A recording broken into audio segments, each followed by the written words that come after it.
So Jax Taylor is so not serious about his sobriety. I'm putting that in quotes in case you're listening and not watching. I was hesitant to say such a thing because, hey, look, any type of honesty is good from Jax. I'll take it. This is a step in the right direction. But then I watched his entire episode of Bravo's Hot Mic and I was like, this is a joke.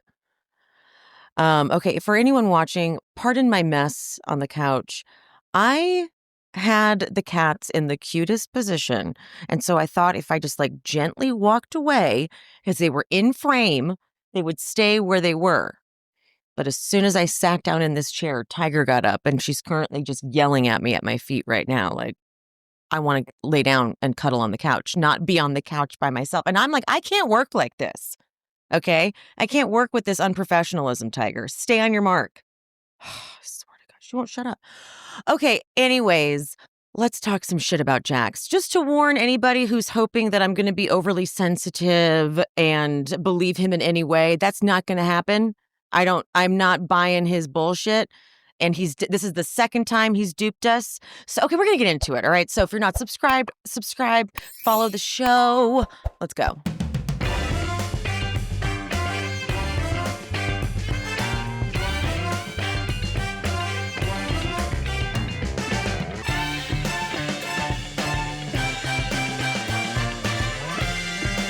So this episode of Bravo's Hot Mic shows us a lot of behind the scenes stuff because Jax, as he's getting sat in the seat and the microphone's getting all adjusted, he lets him know, like, it's probably going to take me a minute, Alex.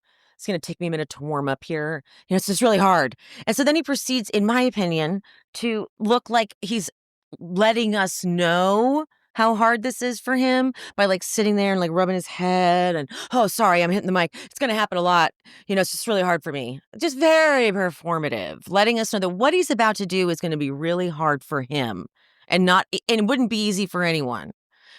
I'm going to go through a lot of dialogue and I'm going to I don't like to do just like readings of transcripts, but such a chunk of what he says there're just so many little things that he says in each chunk of bullshit that I gotta go through it all. Because I know this is annoying of me, but I can't help it. I like overanalyzing Jax. And I know that sounds futile, but I am fascinated by his manipulative, and he's communicating with us like we don't see it. He's communicating like we're buying it. And it's so manipulative and fucked up and narcissistic and sociopathic and all of those things. And like he gets a little therapy jargon in him and he weaponizes it so quickly and figures out a way to use it to make it seem sort of on the surface like maybe he's got it together. But no. So Alex intros Jackson, says this is now the third time you're coming on Bravo's Hot Mic, and you're here today because you have something you want to talk about. And Jax opens with, yeah, I felt like it was the time to do it. We got season 2 of The Valley coming out, and I feel like sometimes, there's so many people on the cast, our full stories don't get told. You just gave away your hand. So you're basically getting ahead of what we're about to see on The Valley. And I would love to know what really led up to him wanting to do this. Okay. Also, actually, no, I'm going to get to that. I'm going to get to that in a second, what I was going to say. Another key hint that he's not taking this seriously is that he doesn't know his exact sober days. He's like, I'm 82, 83 days sober now. Usually when you are sober, you are, especially from cocaine, you are counting the days. So I'm already like, this feels fishy. Then Jax, and he will do this often, starts to explain addiction. And he's saying it like he's a genius. So he goes, gotta say it feels really, really good. But again, I just want to let people know, like, this is a really, really tough disease. And it's a really tough sickness. Oh, thanks, Jax. We had no idea. No one else knew that. Thank you for you letting us know. He's like, I thought I was hiding it. He will mention a lot that he sees looking back at the show times that people have called him out and that they were right. Like the audience been like, okay, how coked out is Jax right here? I mean, no one was shocked by this, right? Like not a single human being was shocked by this admission. So we're clear. So Jax says he's been doing coke on and off since he was like 25 in early 20s. And now he's, what is he, 45 or 40? And he says his addiction got worse when him and Brittany separated. He says he hit rock bottom, and that is when he went to rehab. And then he's like, and then I got out, and now we're here. But it turns out it wasn't just you got out and now we're here. You got out and went back to rehab. Where was I? Did we all know that Jax went to rehab a second time and I just wasn't? I thought they were like repeating a story or something. Like, where the fuck was I? I had no idea he went a second time. So the second time he had to go, first time he goes was in summer of 2024, last year. The second time he goes was during the holidays in 2024, so a few months later. And he's telling the story. He's like, Brittany and I were on our way to a doctor's appointment for our son, and her phone was connected to my car. A man's name came up, and it just triggered me. And then he goes, I did slip after the first incident, and I did take substance the night before, and the next day is always the worst.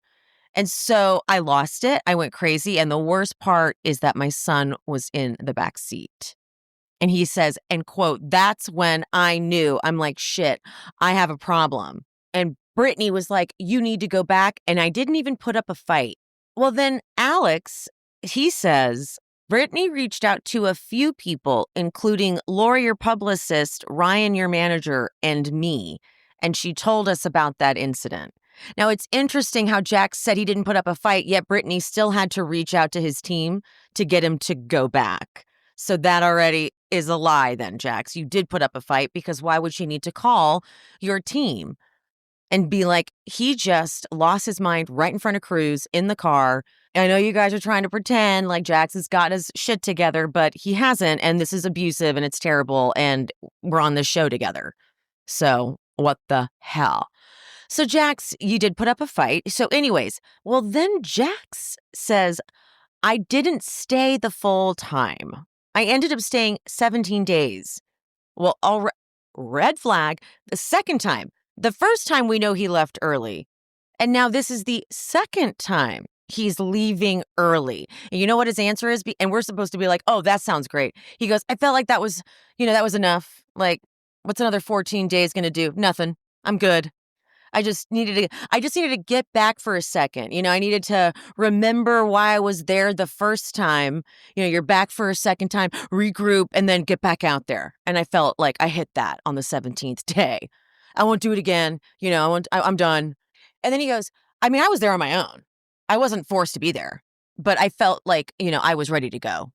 Then, so Alex, I think he does a pretty good job trying to get Jax to answer the questions we all have, which is the last time Jax came out of a mental health facility he had bipolar. He was bipolar, and that was his diagnosis. It answered all of his questions. He's clear.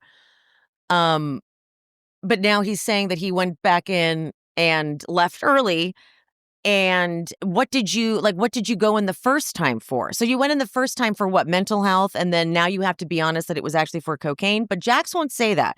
If Jax was really, truly changing and getting sober, he would have said, I've been completely dishonest. The whole first time I was totally dishonest. And then because I knew I had a cocaine addiction the first time, but I couldn't face it. And that's why I just talked about the bipolar diagnosis. But the second time I knew that I'm addicted to cocaine and I needed to get help. He's still kind of dancing around the obvious. And so Alex asks, did you know going in if you were going in for addiction or for behavior? And Jax just goes, all of it. I was going to get to the bottom of it. my team, we researched the facility and, because this place covered everything. And I think that's what he was talking about with the first place. I think it's the same place. He must have gone back to the same place because he said I was embarrassed being back there. But he's like, that's kind of what I needed. I personally, and here we go again, him informing us of things we already are very skilled and knowledgeable on. Okay. He's like, I personally don't think that drugs and alcohol are the problem for anybody. There's issues and there's people with issues that with their lives, they kind of use it to mask their issues. Yeah, dude, we know that. The issues that they're going through. I'm a firm believer in drugs and alcohol are never the problem. People just don't fix their problems. So what they do is they're too lazy and then they use drugs and alcohol to mask their issues instead of trying to fix things. So now he's talking shit. It's like, this is so Jax. He's talking shit about people that he kind of is claiming to be as well. But he's so used to talking this type of shit that he's forgetting he's in this category. I feel like he has said this about other people, maybe even Kristen. I feel like I've heard him be like, what she does is she just masks her problems because she's too fucking lazy to deal with her issues. But now that's what you're saying you do, but you're using the same tone as if you're above it. I know I'm overanalyzing this, but he fascinates me how fucked up he is. Okay. Then though, he starts to say that his first time in the group in this facility, mind you, when he came out, it was glowing reviews. It was so great. He loved it. He loved going to the gym. He loved doing all this shit. Now he's saying, I was in therapy the first time for 30 days, which isn't actually true. 7 hours of therapy a day for 6 days a week. I mean, it's intense. And then you see doctors, and then you go to therapy, and then you go to personal therapy, then you go to group therapy, then you break for lunch, and then you go for a walk, and then they allow you to go to the gym once, but there's a nurse that follows you, and that was so embarrassing because people know me. They know who I am. But it was tough, guys. It was very tough. It broke me down. Well, okay, so that was the first time when you came out, just so we're clear, you said it was a great experience. You were walking, you had a routine, on and on and on about how great it was. You're not even acknowledging that you were lying. You were saying the same thing the first time. Now you are this time, and the first time we know you were lying. So not even acknowledging that. I know I said I loved it, but I was just saying that. I hated it. Like, come on. And then it's like he catches himself. He's like, but I got a lot out of it. I did slip when I got out the first time, but I learned so much the first time. And, it was my fault. And Alex is like, okay, but you weren't sober. Yeah, the first time. The first time I went through it, I stayed sober, I think, for like a week or two after. And then I started slowly, getting back into it. I thought I could handle this, I got a grip on it. And Alex is like, okay, because you were really at the time grappling with the bipolar diagnosis. Like, let's get back on that track. Remember how you claimed that the whole big revelation in this treatment was your bipolar diagnosis? What about that? You're not even mentioning that. What happened to that? What happened to that diagnosis? And he's like, yeah, so we can get into that. When I went in, I've always known something is wrong with me. I'm a very stubborn guy. I don't go to the doctor. I go to the doctor unless my arm's fallen off. He's been using this fucking bit for so long. He has been using the I don't go to the doctor. I'm a man. I'm like my dad. I don't want to fix myself. I'm like too stubborn, whatever. Yeah, you've been to plenty of therapists and doctors. This isn't even working anymore. This isn't even working. The problem is when you go to these doctors and therapists, you find ways to manipulate them and you get nothing out of it. Then Jax goes on to, when it got really bad with Brittany the last few years, I just went to a family physician and told them I was depressed and they prescribed me Lexapro. And then at the first treatment center, they took me off Lexapro and gave me the bipolar 2 diagnosis and also OCD. And also, I have severe anger issues too. Cool. Okay. Lots of stuff getting thrown at us. Lots of words coming at us, Jax. So you should be really you have a treatment plan. You know what you're fucking doing. Then he starts lying too. He claims the first time when they put me on the new medication for after a week or two of it getting in my system, I was letting things roll off my back. And, I would never do that. And honestly, the reason I would take it out on Brittany is because unfortunately she was the one I would come home to. And again, he's done this. He said this last time he was on. Talked about how he would be out and about and like be at the grocery store. Someone piss him off at the grocery store.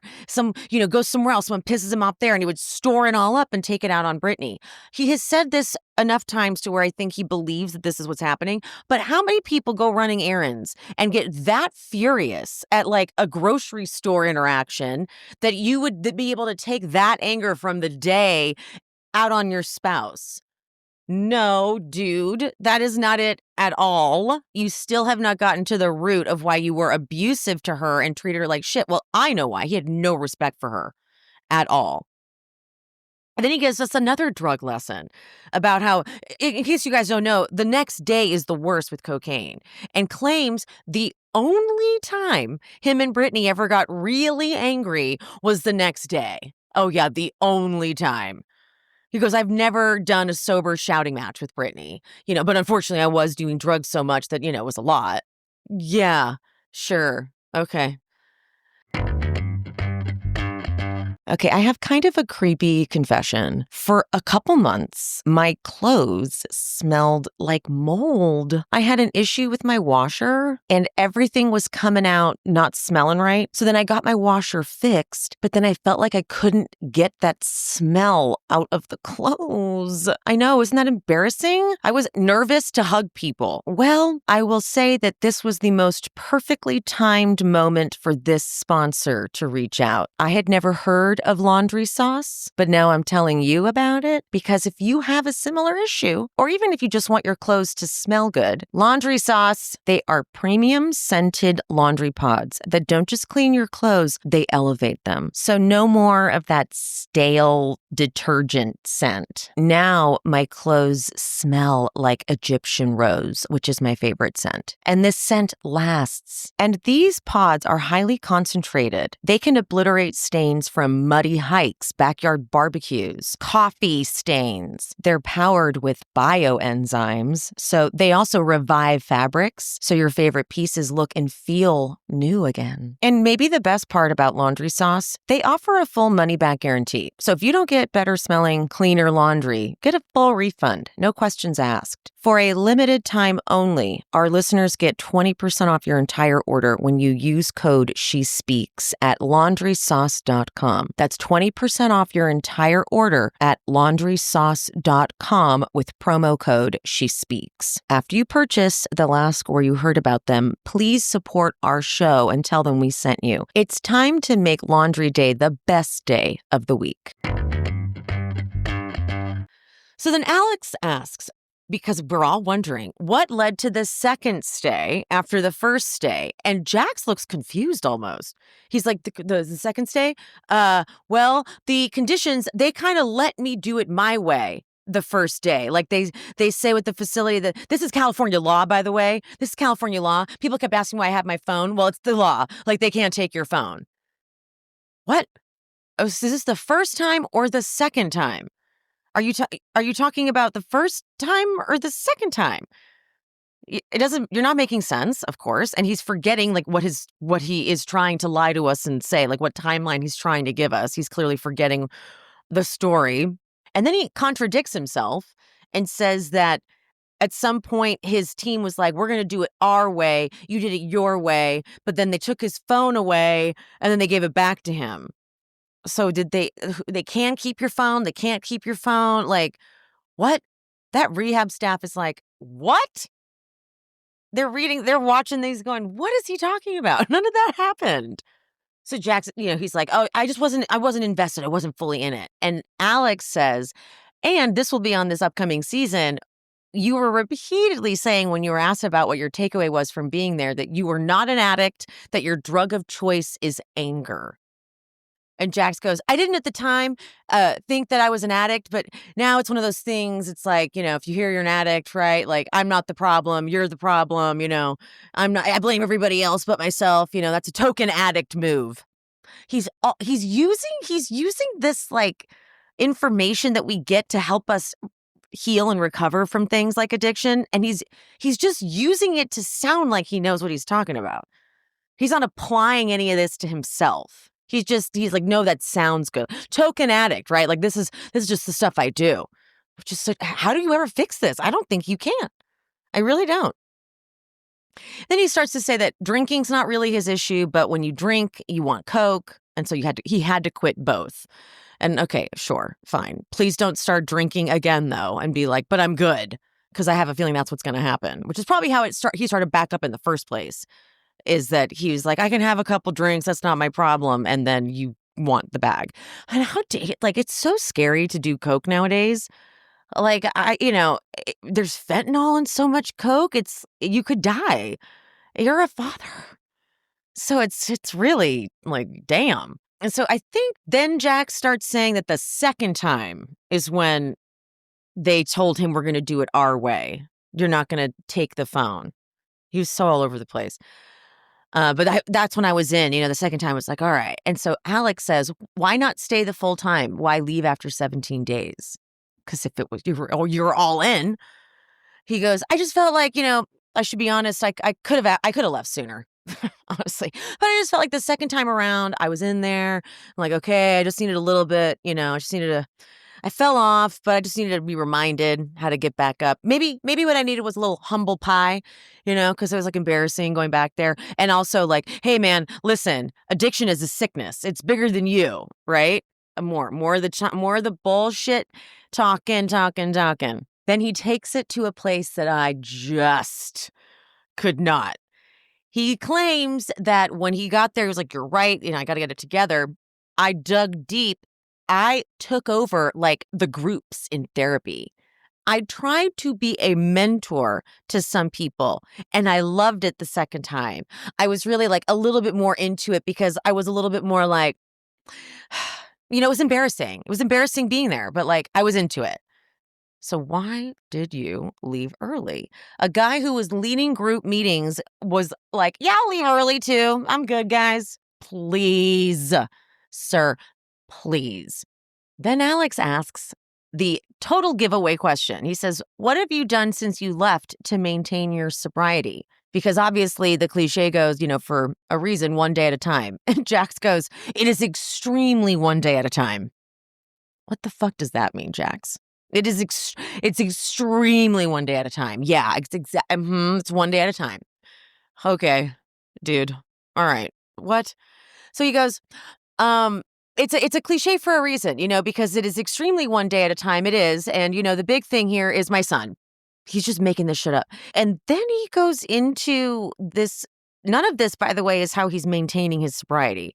But then he goes into how he's handling events now because he's got to go to events. I can't help it. And I don't want people to walk on eggshells around me, so they can totally drink around me. But like, just I go and I do the event and then I leave, right? I don't stick around and do like shots with everyone. Okay, again, that's not how you're maintaining sobriety. That's maybe like boundaries you've created for yourself, but like you should be talking about meetings, maybe a sponsor. And if you don't want to go the AA route, well, then like a sober coach. But I think for someone like Jax, he really could use a 12-step program where there are other people there to humble his ass. It doesn't work for everyone, but he's someone who needs to be, his ego is a true problem. But what he's doing is he's saying all this shit that like AA people say, but he's got no tools or skills. Like at one point he says, I'll probably get to it, but I'm going to say it now. At one point he's like, I've been kind of on like an apology tour. Yeah, okay. In the steps, you would be on your fourth step, and that would be called your amends, where you would be reaching out. There's a process to it too. There's amends, and then there's empty sorries. You're probably doing the empty sorries right now. So please. Alex says, knowing that all eyes are going to be on you, and now this is like essentially basically you coming out with accountability, because now if you go to a bar, they're going to know you're not supposed to be drinking. What does that mean to you? And Jax goes, I've turned this appearance thing around. And so, usually we just answer questions about the show or whatever, but now I've turned these into like, hey, I was struggling, guys. I've been on substance, and this is how I got around it. And I'm now using these appearances like I'm doing a lecture. And instead of gossiping about, whatever, the tea. I'm just going to say, hey, like, this is what I was going through. I'm struggling. I'm using this as therapy for me. What? I can only imagine what you sound like when you start telling people how, and I love talking about this stuff. This is what I was meant to do. Yeah, he was meant to go do lectures about sobriety and recovery when he doesn't even have his own system and program. So finally, Alex asks straight up, "What work are you doing?" Because Jax loves saying, "It's a lot of work, man. I'm new to this whole sobriety thing. I'm on 82, 83 days sober right now, and like, it's gonna take a lot of work." Yeah. And so Alex like, "What work are you doing to ensure your continued sobriety?" And Jax says, "Right now, I'm going to therapy. I go to therapy once a week. Probably should be going a little bit more. I'm gonna be," and then he starts completely making this up on the spot. He's like, "I'm gonna be getting ready to do. I think I'm gonna start doing a little more outpatient. I mean, like, I'm okay right now, but I need to maybe like double up a little bit. So nothing. You're going to therapy once a week. Got it." But then he like he tries to make it seem like he's doing more than that by listing the same thing in different ways. He goes, "I check in with a therapist once a week. I go to therapy on Mondays. Therapy once a week." Did I say that? Yes, you did. Therapy on Mondays. You said that already.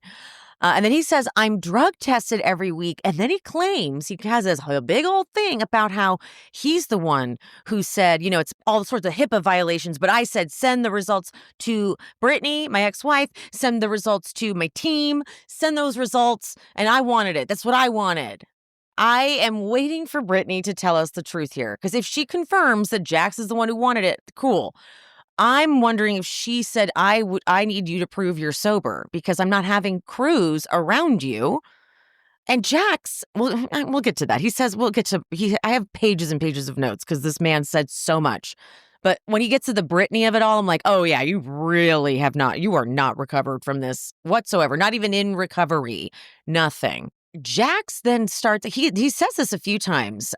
This is the first time that he's like, and I haven't ever been accountable. I've had so much wiggle room my whole life. I've been put on a pedestal. I'm the golden child in my family.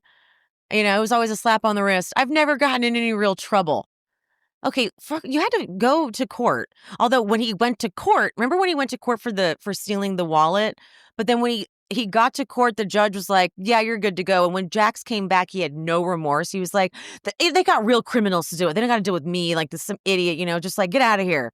And Lisa was like, "No, well, you should feel bad. Like you should be concerned that you had to go to court because you stole something, you whack job." Then Alex switches to, "Let's talk about your relationship with Brittany." And Jax's face changes. He's like, "Oh, well, did you talk to her? Did you talk to her? Yeah, you talked to her. Yeah, we had a little bit of a blow up last night." Okay, so now I really know that you're not in any way recovered from this. He's like, "It changes. One day she's happy, one day she's mad. I'm always walking around on eggshells." I mean, he had the nerve. He had as if for no fucking reason Britney's happy or sad, happy or mad, as if it's like just Britney being moody. Okay. Mm-hmm. Copy that. Copy that, dude. Then his utter resentment for her comes out. He's like, "I'm doing everything she's asked. I'm doing the rehab, the therapy, the drug testing, getting help. I take care of my son as much as she allows me to." He claims that the reason he moved where he moved, he's like, "I could have moved anywhere in Hollywood and I wanted to be 5 minutes away." Well, yeah, because you have a son. He's acting like Britney should be grateful for that very little thing. I did that for Britney. Yeah, okay. And then Jax's favorite line. He's like, "Yeah, we still have hiccups. I still do stuff that pisses her off. I'm not a perfect human being." Uh-huh. Mm-hmm. Yeah. Mm-hmm. Classic. That is the most classic Jax line. I mean, I'm not perfect. I'm far from perfect, I'm surprised he didn't say I'm a work in progress. I don't think he said it once in the entire time. And now Jax has found a new little phrase he likes to say because he said, now there's no drinking and drugging, it plugged up that hole and then there's another hole. So now I got this other hole that's opened up. We'll get to that later. And we'll get to that. We'll get to that later, guys. We'll get to that later. And then Jax is like, me, I just want to fix the problem right away. And so it's like, it's driving me crazy that I can't just fix it right now. Only time will fix it. Yeah, time, you proving yourself. And he's just like, get over it. He's already like, okay, oh my God, I went to rehab again. All right, like, relax. I can feel that's the energy he's got. And he's like, I just want to fix the problem. And Alex goes, well, yeah, she's been through a lot with you. And this pisses Jax off. And he goes, I think it's safe to say we've been through a lot with each other. Like, yeah, I've got a lot of problems, a lot of issues, but, we haven't been getting along for a very long time, and it takes two to argue. Ah, got it. Can't argue by yourself, So, I think we have just been unhappy with our marriage for a long time, and I think we were kind of sweeping things under the rug, not talking about why we're unhappy. We were just kind of going through the motions. Sir, you're admitting to a fucking drug addiction. Okay, you're admitting that you have had an alcohol and drug issue for the whole entirety of your relationship. And now you're talking like the two of you were just having issues like normal couples do. You know how it goes, guys. Just like, no, no. And you're like blaming Brittany too. The only way we know that Jax is truly changing is when he can say, Brittany didn't do anything. Then he goes into, he loves this whole thing about how he's a self-sabotager, and I do things in relationships to hopefully make them break up with me because then I'm not the bad guy. I don't think that this is a self-sabotage situation where he was just hoping Brittany would leave. I think that he just had no respect for Brittany. And he knew that he could do all this shit and she would still stay. And abusive people like this need to have someone to abuse. And so, yeah, that's who he had. He just kept taking it out on Brittany. But I don't think it's like, I wanted her to leave me so I wasn't the bad guy. The weight of that framing makes it kind of seem like poor little Jax. He can't help himself, a little self-sabotager, because he just doesn't want to be the bad guy. But okay, all right. The things we put our bodies through. I am impressed my body functions at all after my 20s and my 30s. But you see, as we get older, it is true what they say. You don't bounce back like you used to. But there are things we can do to help us out, like a collagen supplement from Ancient Nutrition. It can help you feel and, more importantly, look your best. Ancient Nutrition's multi-collagen advanced lean supplement. This contains 10 types of collagen from 10 real food-based sources. The formula is powered by clinically studied ingredients that promote, get ready, fat loss and healthy weight management, as well as building lean muscle. Collagen also reduces joint discomfort, and I know we're all sore. And of course, we all know collagen helps to improve the look and growth of your hair, your nails, your skin. I throw my Ancient Nutrition's multi-collagen advanced lean into my smoothie, my post-workout smoothie, because I'm that girl. I'm now at the point where I crave it because it helps my joints. My body now knows and my brain now knows that when we drink this post-workout smoothie, we feel better. And when I don't have it, like when I went out of town for my birthday and I didn't bring it and didn't have a blender, I was a mess. Right now, Ancient Nutrition is offering 25% off your first order when you go to ancientnutrition.com/shespeaks. That's ancientnutrition.com/shespeaks for 25% off your first order. ancientnutrition.com/shespeaks. Alex then circles back to what Jax said about how there's a new hole that's opened up now that he's cut out drugs and alcohol. Jax then completely tells on himself. Jax says that he started seeking out approval from women. So he would go through his phone and text real raunchy sexual things, just the most absurd things. And I would tell these people to get them to come over, get them to hang out and basically just like blow up my ego. Now, look, he's claiming that this really got bad after he saw the texts between Julian and Brittany. But what I'm seeing is, oh, you've been doing this the entire relationship with Brittany. You did it with Faith. Now I bet you did it with so many different people. Brittany should get tested like an STD. She probably already has. But if he's so practiced and had these women on like speed dial, a man who's been single and not indulging in this type of behavior wouldn't have access to all of the people right away. But so to me, he's just told on himself. So you've been doing this where you've been texting women, getting them to come over, validate you, whatever. Okay, got it. But then he has the nerve to be like, yeah, like, what kind of problem is that? Like, when you're constantly looking for approval from people, like, what would you call that? Are you really trying to ask him, Alex, what your diagnosis is for this? It's called sex and love addiction. And if you were in meetings, you would know that.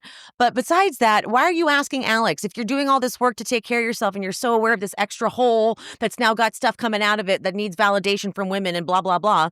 If you're so aware of that, why are you not working on that? Why are you asking Alex in real time? What do you think that's called? Dude.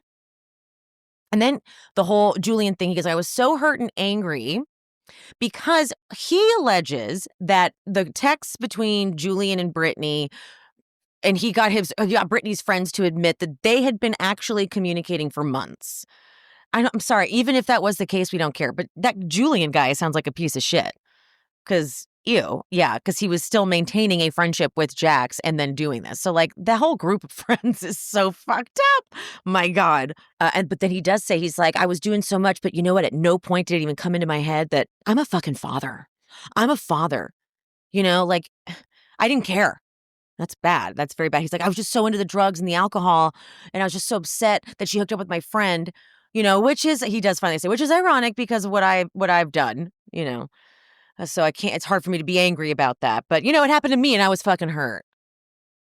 And then he catches himself too because he realizes that he said this earlier and he goes, even though I wanted Brittany to leave me, like that was the whole goal. When it happened, I was like, shit, this is not what I thought. So, yeah, no shit. So you self-sabotage, allegedly, that's what you were doing. But no, what really you are, if you're trying to break that down, is you're insanely controlling. That you don't want to treat the woman you're with well, but when she leaves, that can't happen. When she moves on, no, that cannot happen. That's very abusive behavior. Now, the night he found out about Julian is supposed to be the night that he decided or after that, he realized he had to go to rehab. And he was like, because it was so bad. It was really, thank God my son was upstairs, but it was so bad. But then he can't help himself. He starts to justify the level of anger by giving the full backstory. He's like, because you gotta understand, like, this was my friend. This is my friend. Like, we hung out. And then, like, you're talking to my wife. Like, it goes on and on. But it's like, so if you're still needing to justify and qualify why you've done all those bad things that were supposedly your bottom, then you're not there yet. You're just not. Jax says now his ego and insecurity, those are the biggest issues. And Alex says, all right, what do you do for that? Therapy. Then Jax explains, he's like, with therapy, you understand, like, I started in this business, when I was 20, whatever, 23. And like, basically the industry created Jax the monster. Once again, it's like blaming something else. Like the industry, I was just told, I was given all these things I wanted. I was showered with gifts, and then I get on this show, and then we're all partying on this show. Just all of these excuses, basically. Narcissists always have to give you tons of backstory. You need to know every single detail in order to fully grasp what they're talking about, even though you kind of don't need it. It's sort of the same story you've heard a million times. We've heard Jax talk about his fucking modeling and acting career and how it's affected him. He's done this bit for a long time now. Jax does admit that he smokes weed to sleep, so he's what they call California sober. I have no real... personally, I'm quote California sober because for me, alcohol was my thing. That was my issue. And I'm very good with it. But someone like Jax, who's barely hanging on to this, quote, sobriety, probably shouldn't be testing the waters because he seems like somebody who does that in order to eventually prove he can still handle it and can therefore drink and whatever. At least that's what it seems like. Alex asks, like, who of your friends do you lean on? And he's like, Jason and Schwartz. But, and then he says, I try not to lean on Schwartz because he's going through a lot. And I am not following what's happening with Schwartz, so I don't actually know what that means. And then I swear he names like a fake person. He's like, my friend Jan or Jam. I couldn't tell. He's like, I'm kind of gravitating to people that are sober.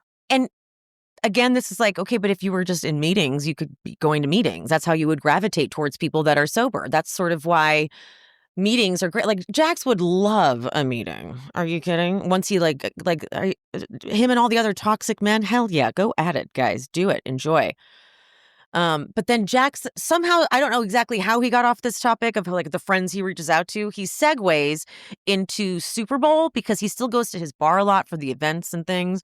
And talks about how, like, why even go? He's like, I'm just in the corner eating a salad, drinking water. And like being all weird and having to go outside and stuff. I'm like, they must be promising that Jax will be there at these events to get people to go.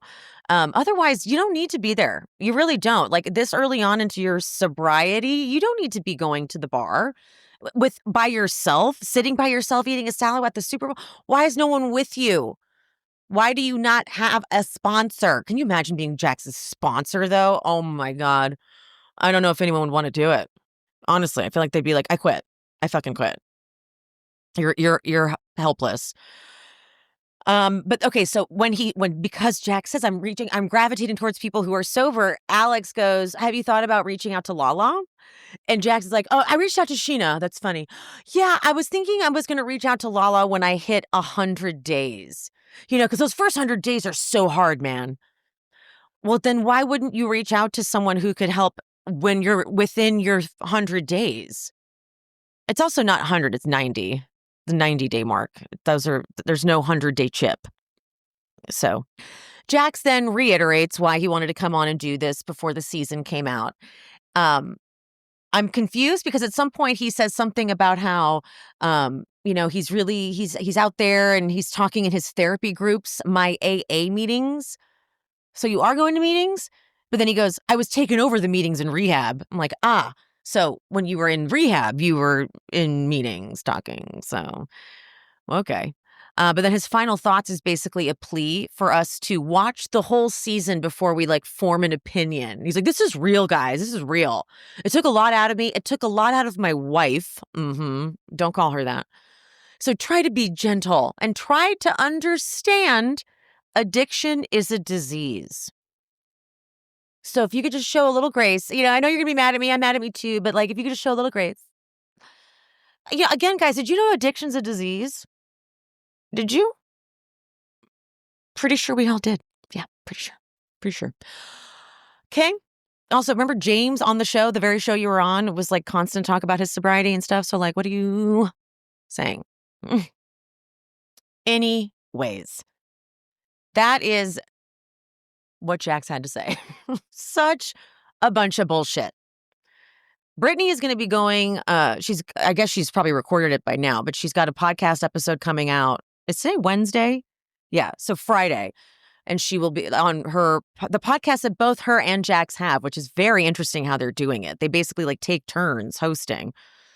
So that will drop on Friday, and I cannot wait for her to address some of these things because I'm not believing anything this man says. And I repeat, this is exactly what he said pretty much the first time. And the first time we know was a lie. So, okay, sir. All right, guys, I'm going to go.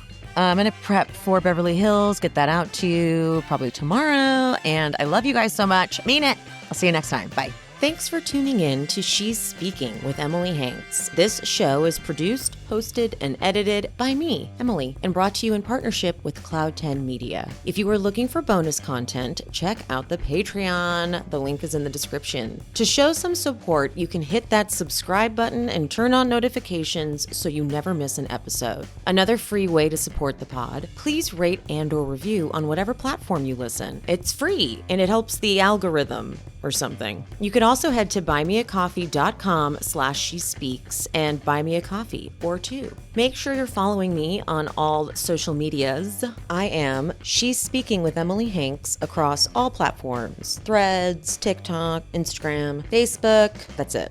Thank you guys. See you soon.